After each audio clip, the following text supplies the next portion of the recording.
Bismillahirrahmanirrahim. Assalamualaikum warahmatullahi wabarakatuh. Perkenalkan, nama saya Abdul Jalil Harahap dari Prodi Ilmu Perpustakaan Fakultas Ilmu Sosial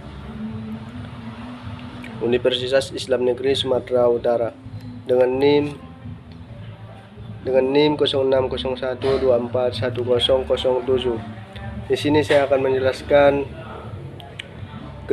kedudukan, peran dan fungsi Pancasila. Kedudukan dan peran dan fungsi Pancasila ada 4. Yang pertama, Pancasila sebagai sistem filsafat. Yang kedua, kesatuan sila-sila Pancasila sebagai suatu sistem filsafat. Yang ketiga, Pancasila sebagai ideologi bangsa dan negara. Yang keempat, nilai-nilai sila Pancasila.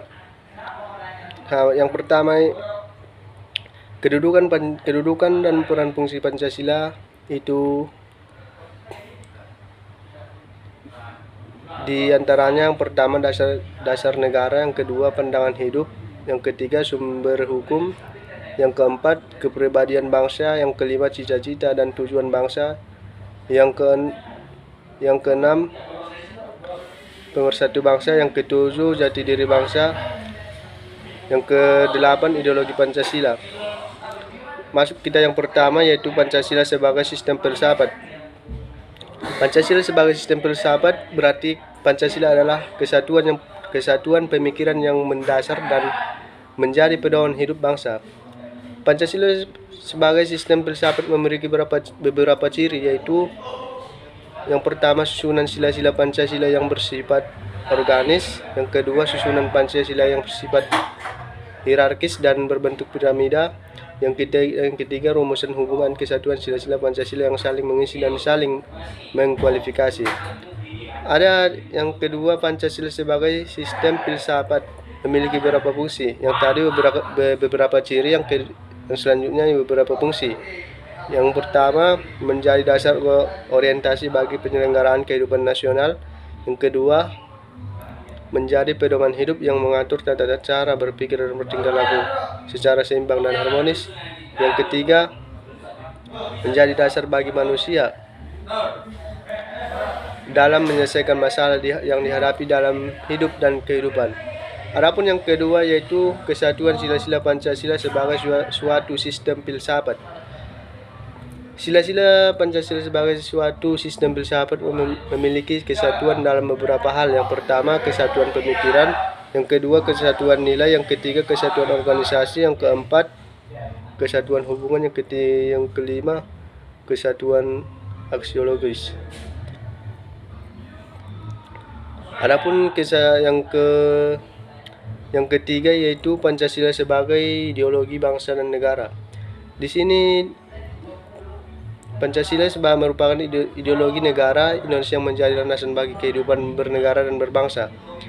Pancasila memiliki beberapa fungsi, di antaranya sebagai pedoman dalam menjalankan kehidupan sehari-hari, sebagai dasar sistem penyelenggaraan negara, yang ketiga sebagai penuntun negara dan mewujudkan cita-cita masyarakat yang adil dan makmur, yang keempat sebagai sumber hukum bagi seluruh peraturan perundang-undang.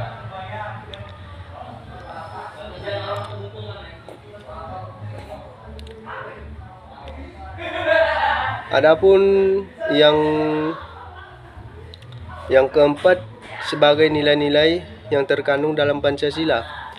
Di sini sila pertama, yaitu nilai ketuhanan atau religius. Sila ini dilambangkan dengan bintang emas dan latar belakang berwarna hitam.